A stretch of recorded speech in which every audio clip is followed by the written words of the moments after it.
네, 자, 오늘은 창세기 이제 37장 마무리 달락 29절부터 36절까지 같이 읽으시고 이 말씀을 중점으로 해서 같이 말씀을 나누겠습니다. 자, 성경 창세기 37장 29절부터 36절을 읽습니다. 루벤이 돌아와 구덩이에 이르러본즉 거기 요셉이 없는지라 옷을 찢고 아우들에게로 되돌아와서 이르되 아이가 없도다. 나는 어디로 갈까?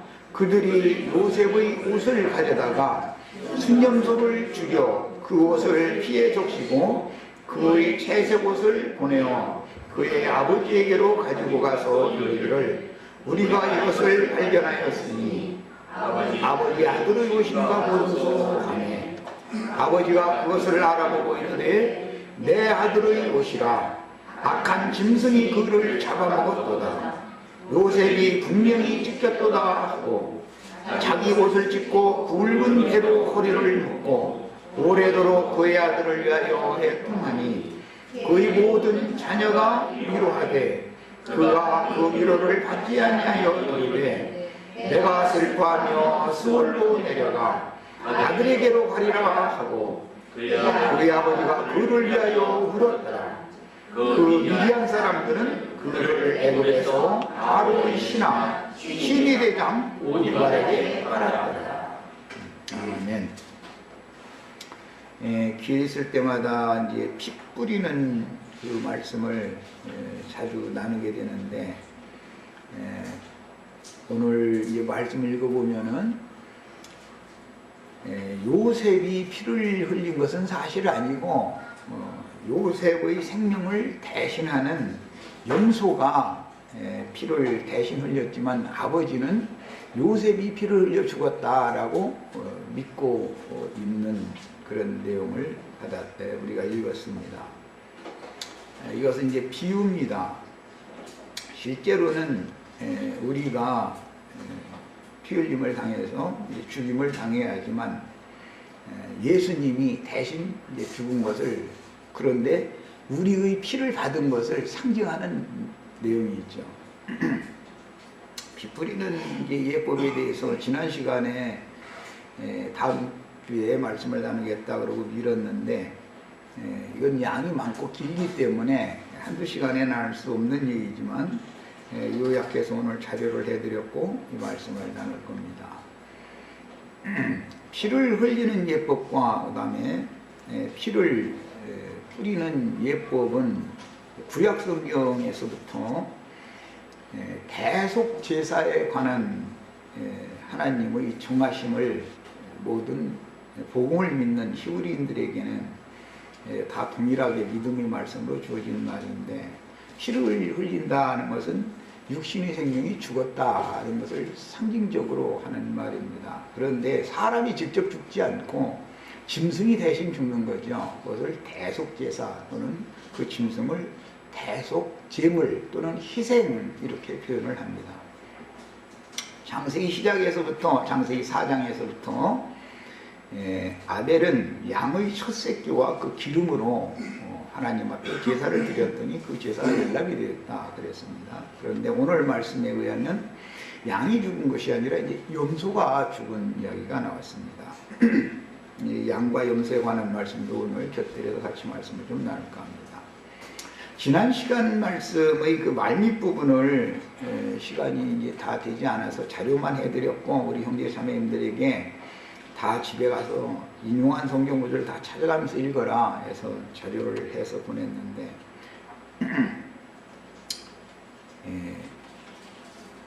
지난 시간에 대표적으로 르우벤과 유다와 그 형제들이 대표적으로 말씀이 계속 나오고 있다라는 거 말씀을 드렸고, 르우벤이라는 사람은 육체의 율법 안에서 의롭다함을 받고자 하는 그런 종교인들을 대표한다. 육적인 장자다. 가인의 길에 행하는 자들이죠. 가인이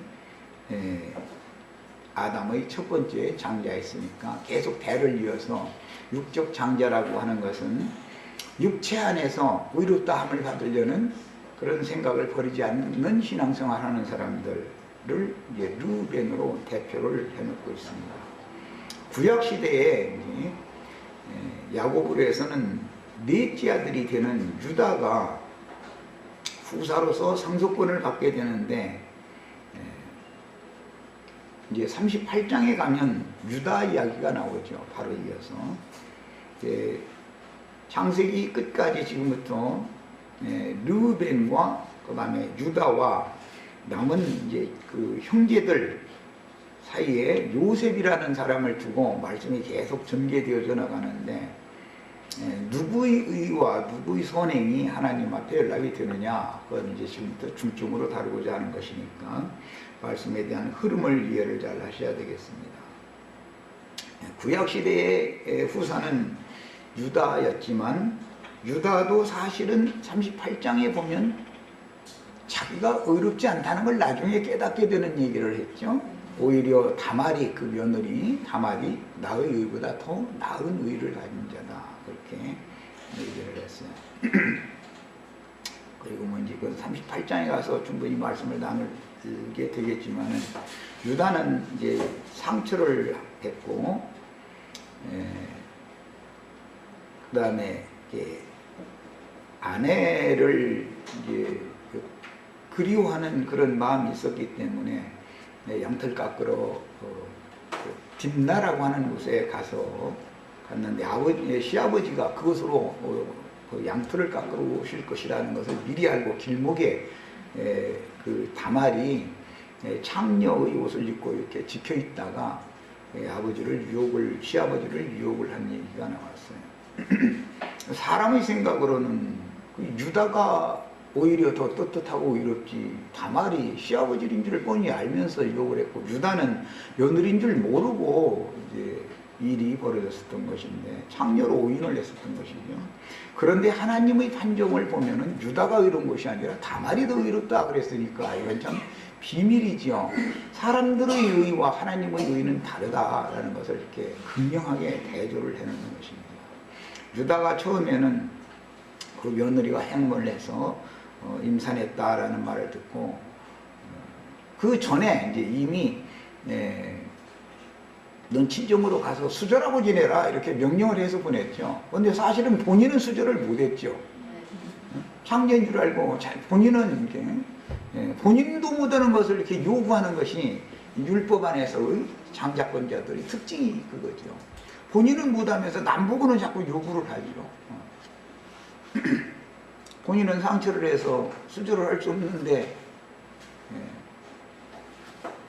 법대로 그 아들들을 다말에게 들여보내줘야 되는데 자기는 그거를 않고 자기 며느리 보고는 친정으로 와서 수절하고 지내라고 이렇게 하고, 자기는 못하는 것을 며느리 보고는 요구를 하고, 이제 이런 것이 성경이 지금부터 말하고자 하는 굉장히 중요한 하나님의 의와 사람의 의가 뭐가 다른가, 이것을 말하고자 하는 의도가 있다라는 걸 이해를 하셔야만 핏뿌림을 통해서 의롭다함을 받는 말씀을 이해를 할 수가 있어요. 이제 오늘은 핏뿌리는 예에 대해서 중점으로 말씀을 나눌 겁니다.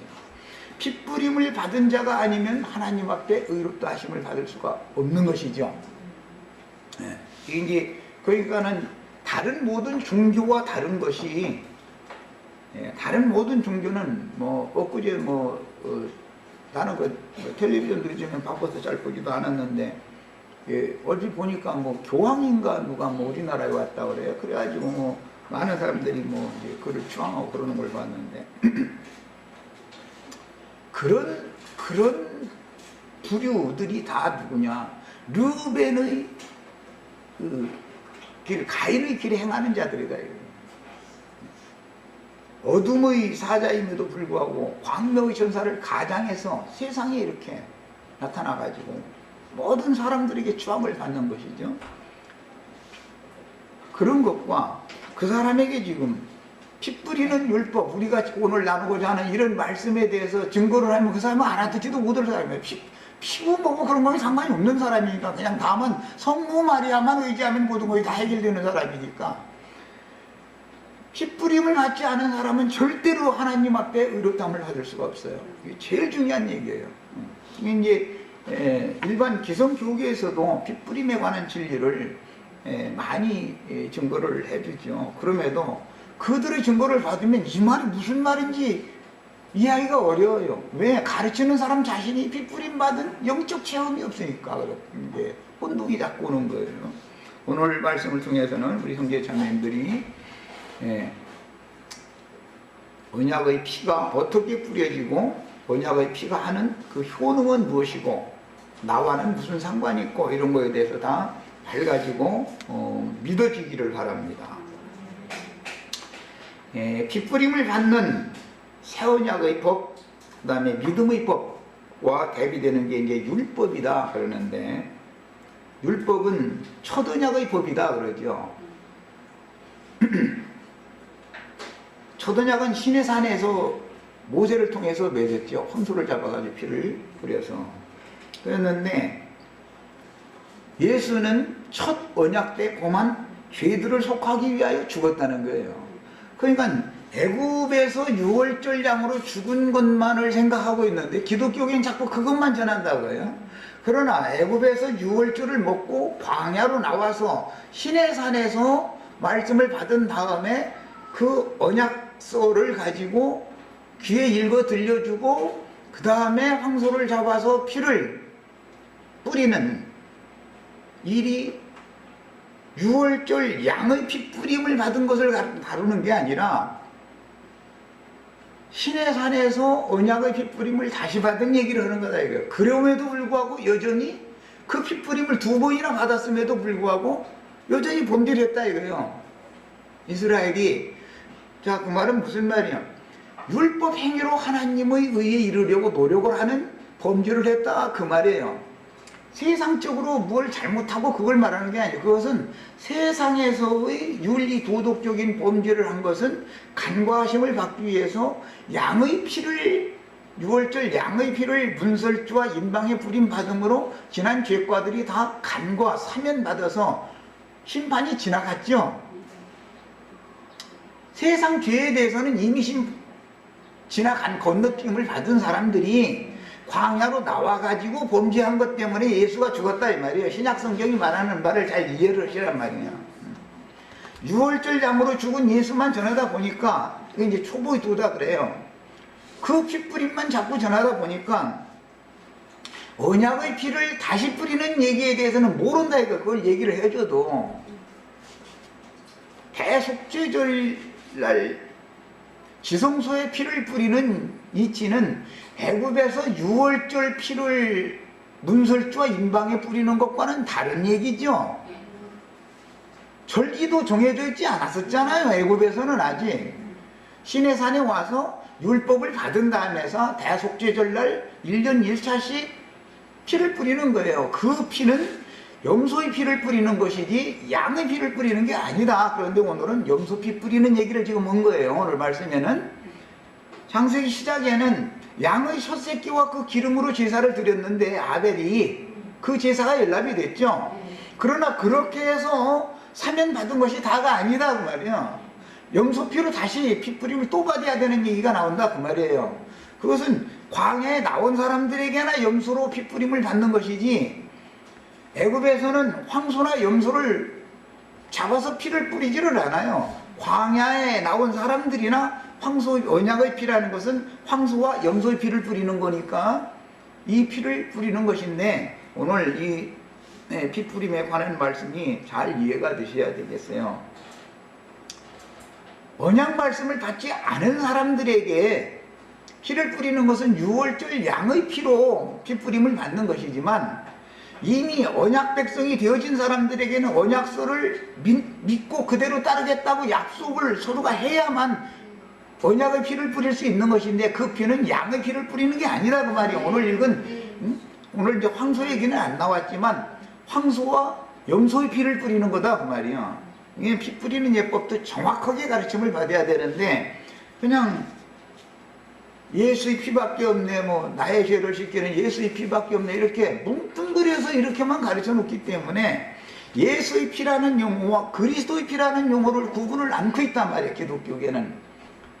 예수의 피는 유월절 양의 피지만 그리스도의 피라는 것은 광야에서 언약의 말씀을 받은 사람들이 첫 언약을 받고 나서 범한 죄를 위해서는 그리스도의 피를 뿌림을 받는 것이다 말이에요.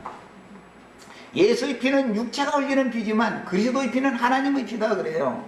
사도행전에 보면은 하나님이 피로 교회를 사셨다 이렇게 표현이 됐어요.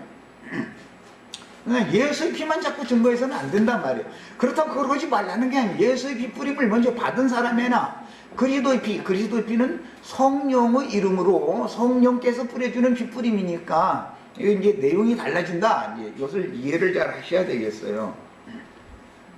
인자 예수의 피 뿌림을 받는 그런 내용과 그리스도의 피 뿌림을 받는 성령의 증거와 예수의 증거가 어떻게 다른지를 알아야 돼요. 예수의 증거는 불완전하다라는 말은 아니지만은 듣는 사람들이 제자들 자신이 예수의 증거도 다 듣기가 어려웠어요. 이 말씀은 듣기가 어렵도다 그랬어요. 그러니까 하실 말씀이 많이 있었어요. 그게 다 피를 증거하는 말이었어요. 생명을 주는 말씀이에요. 그래도 예수는 모든 진리를 다 증거해 줄 수가 없었던 거예요. 제자들에게마저도. 그러나 그리스도가 오시면 모든 진리 가운데로 다시 피를 뿌린다 이거예요. 말씀을 다시 해준다 이거예요. 성령의 말씀을. 그러니까 이런 내용을 정확하게 알아야 된다. 초보의 도만 받은 사람들이 다 구원을 받은 것만 자랑하지만 결과적으로 엊그제 사고가 난 유병헌 씨 그 그릇과 같은 그런 구원을 받은 거 아니에요. 그냥 피 뿌림을 받았으니까 피 얘기를 강조하는 무리들이 그 구원파예요. 기독교계는 그 사람들만큼 피 뿌리는 그 율법에 대해서 몰라요. 기독교계 사람들한테 피의 증거에 대해서 구원파하고 붙으면 구원파한테 꼼짝 못해요. 그만큼 그들은 피 뿌리는 예를 많이 알고 있는 사람들이에요. 그럼에도 불구하고 그들은 육체로 오셔서 골고다 언덕에서 사람 예수께서 흘리신 그 피 얘기만 계속 하려고 그런다 이거예요. 그래서 나는 이제 그 구원파 목사들 만나면 말이에요. 그 피는 비바람 불고 뭐 시간 지나고 그래가지고 다 없어져 버렸는데 골고다 언덕에서 흘린 예수의 피로 어떻게 구원을 받았는지 나한테 한번 증거 한번 해봐라 이제. 그러면 이제 뻥하니 말이에요. 이제 대답을 잘 못하고 이제 그런 내가 경험도 가지고 있는데 그리스도의 피를 뿌림 받는 거에 대해서는 이해가 없는 거예요. 사람 예수께서 흘리신 그 피만을 증거하는 것은 기초만 전하는 것이다. 피 뿌리는 예에 대해서 유월절만 강조하는 사람이다 이거예요. 절기라는 7절기가 있고 7절기 중에 속죄를 위한 절기는 대표 절기가 속죄절에 제사하는 그 제사인데 속죄절 절기에 대한 제사법에 대해서는 무지하다고요. 이래서는 안 된다. 무엇이든지 두 번째 것이 완전한 거예요. 피 뿌리는 예도 첫 것이 완전한 게 아니에요. 두 번째 피 뿌림을 받는 것이 완전한 거예요. 예수님의 말씀이 그렇다 해서 뭐가 불완전하다라는 말이 아니에요. 듣는 사람들이 예수님의 말씀을 듣기는 너무, 왜냐하면 유대교의 천연적인 사람, 인간 세상의 그 의와 선과 옳음과 이런 것에 꽉 붙잡혀 있는 사람들에게는 성령의 증거를 단번에 딱 해버렸다가는 다 도망가 버리지 믿을 사람이 없다 이거예요. 완전한 대로 나가게 하는 말을 듣기는 어렵다는 것이죠. 그렇기 때문에 피 뿌리는 예도 반드시 순서대로 가르침을 받는 거예요. 그게 필요해요. 그런데 오늘은 염소피를 뿌리는 얘기를 했으니까 아벨이 양의 젖새끼를 잡은 그 얘기와는 한 단계가 더 나아간 말씀이다 라고 이해를 하시면 되겠어요. 첫 언약 때 범한 죄 때문에 예수가 죽었다. 히브리서에는 이렇게 돼 있지 애굽 세상 죄 때문에 예수가 죽었다라고 하지 않아요. 히브리서에서는 그런단 말이에요. 복음서에서는 1차 서신에서 보면은 대부분 세상 죄를 위하여 예수님이 세상 죄를 짊어지고 가셨다. 다 이런 표현들이 많이 있어요. 그러나 그 얘기만 있는 건 아니다. 첫 언약을 받은 사람들이 때 또 죄를 범했기 때문에 예수가 죽었다는, 예, 피 뿌리는 예가 두 가지가 있다 말이야. 이것을 잘 이해하셔야 되겠어요. 지금까지 지금 서원으로 말씀드린 이 내용을 마음에 잘 담아두시지 않고 있으면 피 뿌리는 그 예법에 대해서 이해가 좀 어렵습니다. 피를 뿌릴 때 언약의 피는 우슬조 다발로 피를 적셔서 뿌리죠. 애국의 문설주에 뿌릴 때는 손가락으로 하라고 그랬지 우슬조 다발로 하라고 되어 있지 않죠. 그런 것도 다 성경에는 어떤 문맥의 차이가 있다 이거예요. 왜 그럴까 말이야. 왜 그럴까. 그냥 뭉뚱그려서 피 뿌리는 얘기하면 그냥 한 가지로만 이렇게 들어버리던 관념이 있던 사람들은 이해가 안 된다 이거예요. 자, 이제 그 문맥의 연결성을 위해서 로마서 지난번에 해드린 그 자료를 몇 절만 인용하겠습니다. 지난주에 해드렸던 거예요. 로마서 4장 15절에 율법은 진노를 이루게 하나니 율법이 없는 곳에는 범함도 없느니라 그랬어요. 율법은 여기 나오는 그 시내산 토라라고 하는 시내산에서 받은 율법이라는 것은 애굽에서 받은 말씀이 아니죠. 시내산에 나와서 애굽 광야에 나와서 시내산 아래에서 받은 말씀이잖아요. 그러니까 그 율법이라는 것은 목적이 뭐예요? 진노를 이루게 하는 것이다. 율법을 주신 목적은 뭐라고요? 진노를 이루게 하는 것이다. 그러므로 율법이 없는 곳에는 율법을 범할 필요도 없다. 율법이 없다면 사람들이 율법의 저촉을 받아서 형벌을, 가중된 형벌을 받을 필요가 없다 그 말이죠. 세상 사람들이 구원을 받으면 세상 교회로 나온다 이거예요. 그 말이 광야교회 생활을 하러 나온다 그 말이에요. 그러면 세상에서 범한 죄를 유월절 양의 피로 사면을 받고 나서 광야에 나와서는 영적인 죄를 범한다 이거예요. 이제 첫 언약 때 범한 죄라는 말은 세상 죄를 범하는 얘기를 하는 게 아니에요. 영적인 죄를 범한다 이거. 율법을 범했다 이거. 율법을 받고 나서도 율법을 주니까 다 지키겠다 그랬죠. 우리가 다 지키겠다고. 그런데 그걸 못 지키더라 이거요. 그것 때문에 예수가 죽었다. 그런 게 예수의 죽음은 다만 세상 죄를 지고 가는 양으로만 죽는 게 아니다. 세상에서 나온 사람들을 위해서도 또 죽는다. 두 번 죽은 거다 이 말이요. 예수는. 그 말이에요. 자, 그 다음에 세상에서도 법이 없으면 범법이라는 것이 없죠. 도로교통법이라는 것이 없으면 파란불이 가로로 켜지고 내 앞에는 운전자 편에서 볼 때 내 앞에는 빨간불이 켜져 있으면 난 멈춰 서 있어야죠. 법이 있으면 그러는 거예요. 도로교통법이 없을 때는 가도 되는 거예요. 알아서 서로가 비켜가야 돼. 이제 죽기 싫으면. 법이 없으면 말이요. 그러니까 법이 많으면 좋다라는 말이 아니라 법이 없어져야 더 좋다 그 말이에요. 사실은 성경이 말하는 바는, 야, 그러니 첫 언약 때 범한 죄를 위하여 죽었다라는 말은 율법을 폐하려고 죽었다 그 말이다 그 말이에요. 시내산 율법을 없이 하려고 예수님이 죽었다 이 말이에요. 법이 자꾸 많아진다는 뜻은 그에 해당하는 범죄들이 늘어난다는 뜻이겠죠. 법이 없어도 모든 사람이 사는데 아무 문제가 없다라는 말은 사람들이 죄를 범하지 않으니까 법이 필요가 없다라는 말이겠죠. 그래서 세상 사람들도 어떤 사람을 보고 말할 때 아무개시 그 사람은 법이 없어도 살 사람이요 그런 말 하죠. 그런데 국회의사당에서는 날마다 그 사람들 법을 만들어야 하여튼 1년이면 수십 건씩 만들어내는 건 법은 점점 늘어나죠. 시간이 갈수록. 그런데 형무소는 점점 또 늘어나죠. 경찰서는 점점 늘어나잖아요. 법은 법대로 늘어나고 경찰서는 경찰서대로 늘어나는 거예요. 그러니까 법이 많아졌다고 해가지고 범법자들이 없어진다는 말은 아니죠. 법을 많이 만들어 놓는다고 해서 사람들이 죄가 없어진다는 말은 아니다 이거예요. 이해하셨어요? 우리 형제 자매님들은 세상 법이나 육체의 율법의 조촉을 받지 않는 완전한 세계에서 영생하실 수 있으셔야 되는 거예요.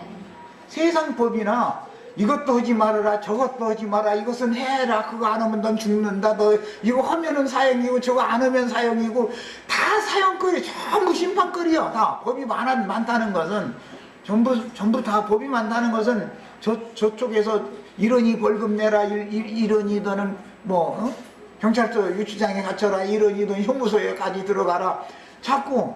그런데 그런 모든 법이 다 제거돼버리면 범법자도 없다 이거야. 자, 문제는 그 법이 제거되기 위해서는 법을 있을 필요도 없이 살 수 있는 사람들의 세계가 먼저 이루어져야만 되겠죠. 법이 없어도 살 사람만 사는 세계가 천국이다 그 말이요. 그러면 그 법을 무엇로 없앨 거냐 이거, 무엇로. 그게 예수의 피, 그리스도의 피라 말이에요. 그리스도의 피는 세상 법이나 종교법이라고 하는 이 율법을, 신해산 율법을 폐하는 능력을 가지고 있다 이거예요. 그 말은 죄의 권세를 무력화시켜버린다 그 말이에요. 예수의 피는 죄의 권세를 아무 효력이 없게 만들어. 그리고 그 피의 효력만 의지하는 사람들만 사는 세계로 데려가는 것이 구원이다 지금 그 말이에요. 그래서 로마서 7장 8절에 이는 법이 없으면 죄가 죽은 것입니다 그랬어요. 야, 죄는 살아있죠. 그리스도도 항상 살아계시죠.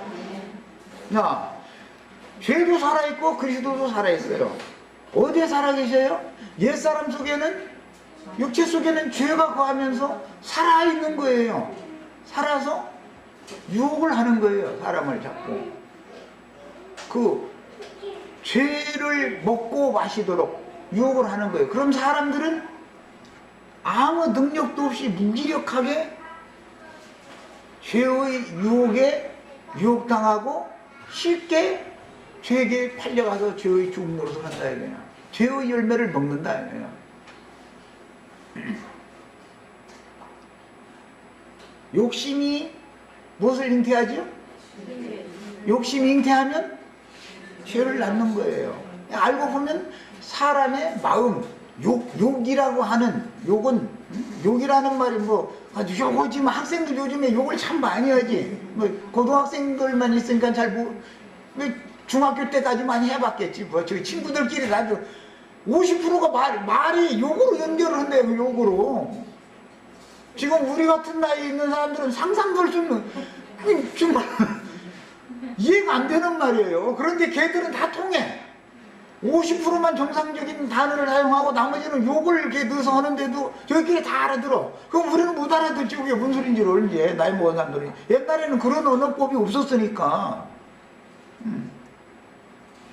그 이제 고등학생, 대학생 돼야 이제 그 욕이라는 것이 점점 사라지고 정상적인 언어를 이제 사용하게 됐죠. 이런 것이 뭐냐, 원래 욕이라는 말은 남을 이렇게 뭐라 그러나,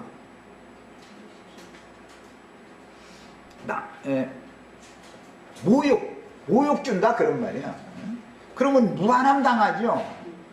욕을 하는 사람은 남을 모욕 주는 것이고, 욕을 들은 사람은 모욕을 당하는 거예요. 그게 그러면 무한한 거예요. 무한함을 주는 거예요. 그런 뜻이에요. 욕을 한다라는 말은. 이제 우리 성경에는 수욕을 받았다 이렇게 돼 있죠. 성경에. 그것은 망신당한다는 말이잖아요. 망신당한다. 의로우신 하나님이 불의한 인간들에게 오히려 망신당한다 그 말이야. 이제 그런 것이 욕이라고 그래요. 죄가 살아서 역사한다는 건 그처럼 죄가 살아있기 때문에 사람의 마음을 움직여서 유혹을 한다 그 말이잖아요. 그리스도가 살아계시다 그 말은 죄를 이기는 힘을 주셔가지고 죄를 대항해서 싸울 능력을 준다. 지금 그 말이란 말이에요.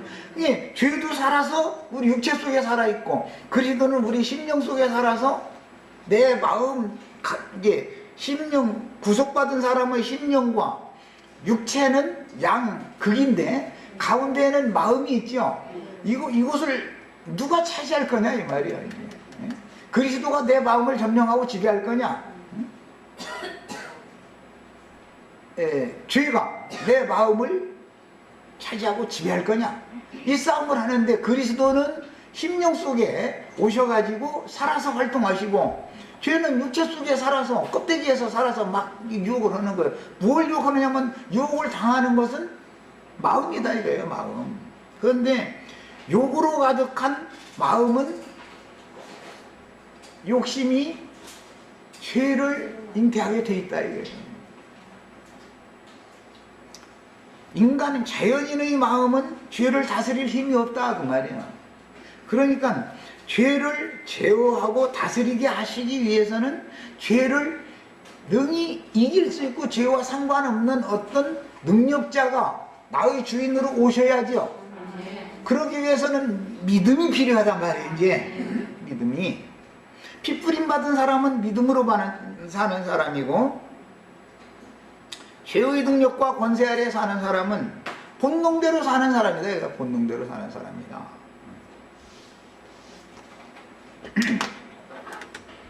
그래서 골로새서 2장 13절에 또 범죄와 육체의 무할례로 죽었던, 육체의 무할례라는 것은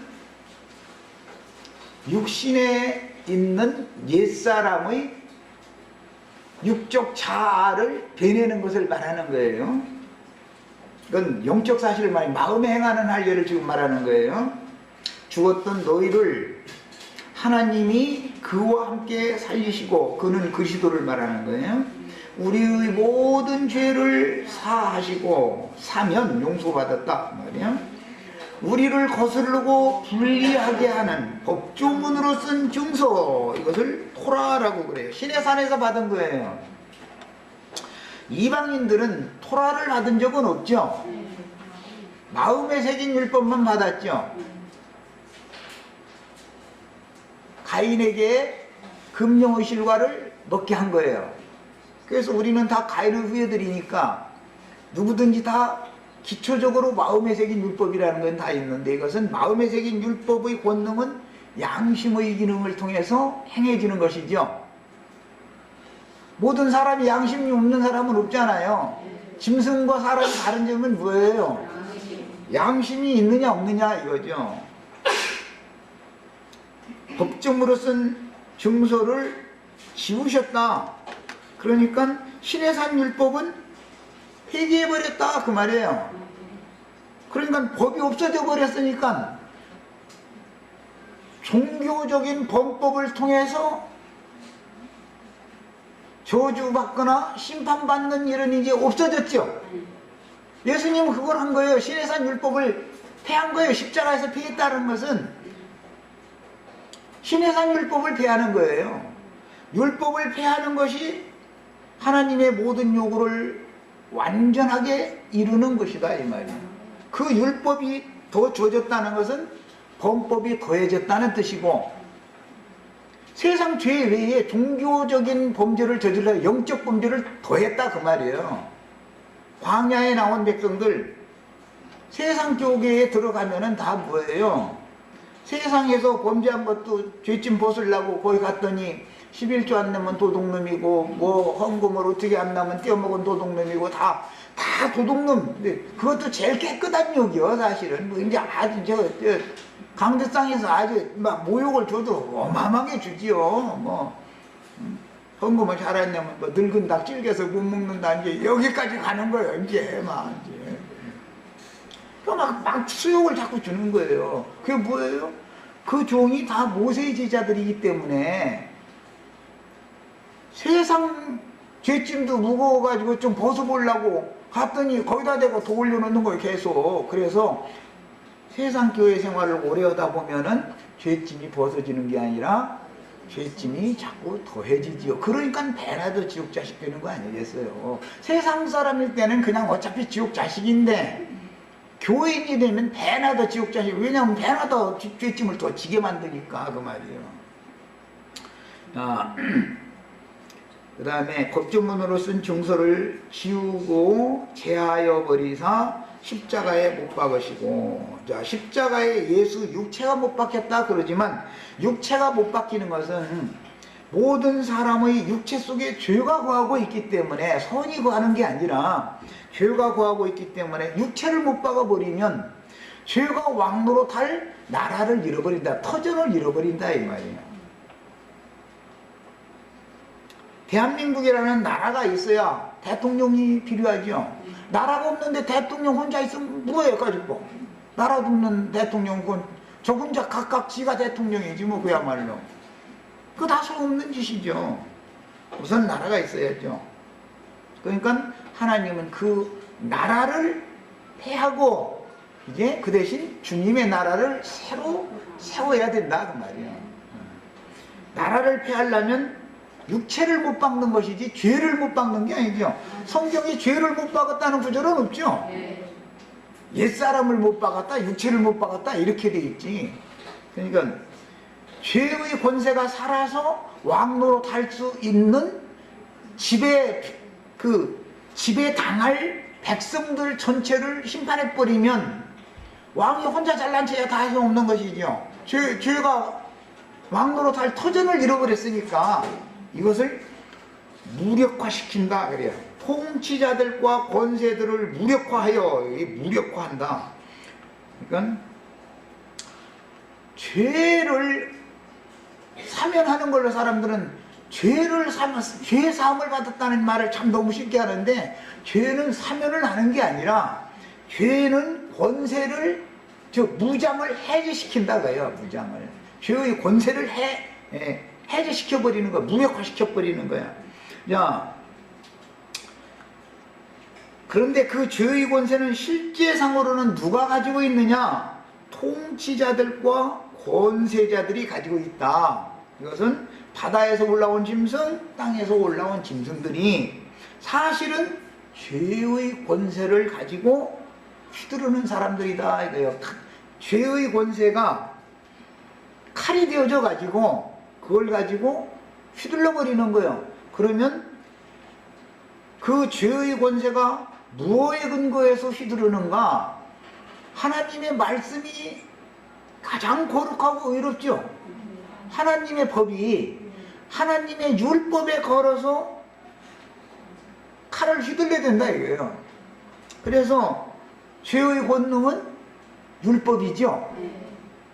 죄가 사람을 정죄하거나 하나님 앞에서 유죄 판결을 받게 하거나 그 다음에 그 유죄 판결을 받으면 다행히 이제 사형 집행이 되는 거니까 형을 집행당하게 하거나 하는 권세는 실제상으로는 통치자들과 권세자들이 가지고 있는데 예수님 때에는 헤롯 왕이나 대제사장들, 공의회 의원들이 그런 권세를 하나님 나라의 권세를 그들이 가지고 있었었죠. 그런데 그것은 하나님 나라의 권세가 아니라 마귀가 휘둘러대는 마귀 권세였다 그 말이에요.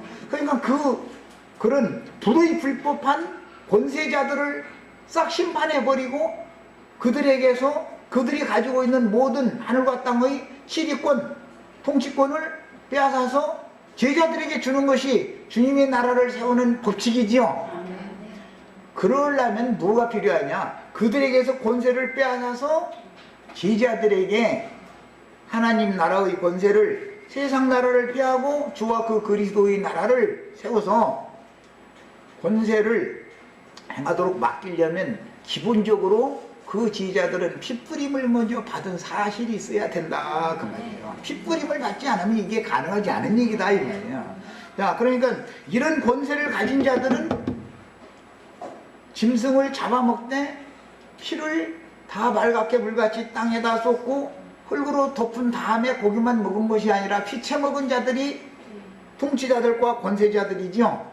그들이 죄의 권세를 가지고 있기 때문에 그 죄의 권세를 무력화시키기 위해서는 짐승 피를 다 쏟는 것을 실제로 행하시는 분이 예수가 육신의 몸에서 죽임을 당해서 피를 다 흘려야 된다 이거예요. 그것이 십자가의 사건이다 말이에요. 그리고 나서는 드러내어 구경거리를 삼으셨다 그랬는데, 뭘로 드러내요? 밝히 드러낸다, 십자가를 밝히 드러낸다 이제 이러는데, 이것은 말씀 전파를 통해서 드러내는 것이죠. 피는 살아있기 때문에, 생명이기 때문에 아벨의 피도 땅이 그 피를 받아가지고 하나님 앞에 땅에서 호소했죠. 그런데 예수의 피는 아벨의 피보다 더 낫게 말하는 피다 이거예요. 산 자나 말을 하는 것이 죽은 자는 말이 없는 거예요. 피의 증거는 그러면 뭘로 하느냐? 성령의 증거가 곧 피의 증거다 이 말이에요. 자, 그 다음에 성령의 보내심을 받은 증인들이 계속해서 증언하는 내용은 뭐냐? 어린 양의 피에 대하여 증거하는 것이다 이 말이에요. 오늘 우리 형제 자매님들이 지금 핏뿌림을 받는 중이에요. 핏뿌림을. 증언이라는 것은 피를 뿌리는 제사장의 사역이 곧 이제 피를 뿌리는 그 율법을 이루는 것인데, 증인들이 예수의 피에 대하여 증거하면 그것이 예수의 피는 항상 살아서 매 세대마다 구원 얻을 자들의 충만의 수가 찰 때까지 피는 계속 말씀하신다 이거예요. 핏소리가 계속 들린다 이거예요. 이것은 구약시대에 1년 1차씩 지성소의 속죄소에 피를 뿌리면 그룹 사이에서 말씀을 들려주시면, 구약시대는 대제사장만 들었어요. 피 뿌림을 받은 속죄소에는 양편에 두 그룹이 있는데, 그 그룹 사이에서 피를 뿌리면 말씀이 들려요. 대제사장에게. 그 말씀이 핏소리다 그 말이에요. 속죄절날 피를 뿌린 황소와 염소의 핏소리다 그 말이에요. 이게 핏소리. 그 그룹 사이에서 들려주시는 하나님의 피의 음성을 듣고 옷을 갈아입은 다음에 평민복으로 갈아입고 나와서 이스라엘의 뜰에서 같이 기도하고 있던 백성들에게 두 손을 들어서 축복을 해주는 거예요. 당신들이, 너희가 지난 1년 동안 여러 가지의 범죄를 저질렀지만 오늘 이 제사를 통해서 영 단번에 지난 1년 동안에 저지른 모든 범죄가 다 사면되었다. 선포를 해주는 거예요. 축복을 해주는 거예요. 그러면 아멘 아멘 하고 아멘을 3번 복창을 하고 돌아가는 거예요. 그러면 지난 1년 동안 저지른 죄가 없어지는 거예요. 이것이 구약의 율법 제사의 제도였었어요. 오늘은 이제 레위기 16장에서 이제 그런 말씀을 좀 더 자세하게 읽을 겁니다. 자, 그 다음에 이와 같이 이 피의 소리를 들을 줄 아는 사람을 구속받은 성도들이다 그렇게 말해요. 핏소리를, 피의 호소를 들을 줄 알아야 된다 이거예요. 전에는 도둑질을 할 생각을 가지고 탐심을 품고 어떤 물건을 보고 만져 손을 가서 손을 댔을 때 양심의 소리를 들었죠. 마음에 새긴 율법에서 하는 소리를 들었거나 아니면 유대인들 같으면 시내산 율법의 소리를 들었죠. 도둑질 하지 말아라. 도둑질하면 사형이다 라는 양심의 소리를 들을 거 아니에요. 그 소리를 들었죠. 그러나 우리는 그런 소리를 듣는 게 아니다 이거예요. 하늘의 성소에 뿌려진 핏소리를 듣는다 이거예요. 그게 그리스도의 피라고 그래요. 그리스도의 피. 성령의 증거를 듣는다 그래요. 그럴 때사 능력이 생기는 거예요. 죄를 이길 수 있는 능력이 생기는 거예요. 이 핏소리를 들을 줄 모르는 사람은 여전히 죄와 싸워 이길 힘이 없는 사람이죠. 여전히. 그러니까 오늘 우리 오늘 이 시간 이후로는 이김을 주시는 그리스도가 어떻게 이김을 주실 것인가? 말씀으로 주는 건데 피의 증거를 들을 수 있도록 죽었던 양심을 살려놔야만, 그래서 양심의 핏부림을 받는 얘기가 히브리서 9장이 그래서 나온 거예요. 그래서 양심으로 죽었던 너희를 살려서 살아계신 하나님을 섬기게 하는 것이 이게 피 뿌리는 그리스도의 피가 하는 일이다 이렇게 그리스도의 피 뿌린 얘기를 그래서 그렇게 설명을 해놓은 거예요. 저 시간 여기까지 하겠습니다.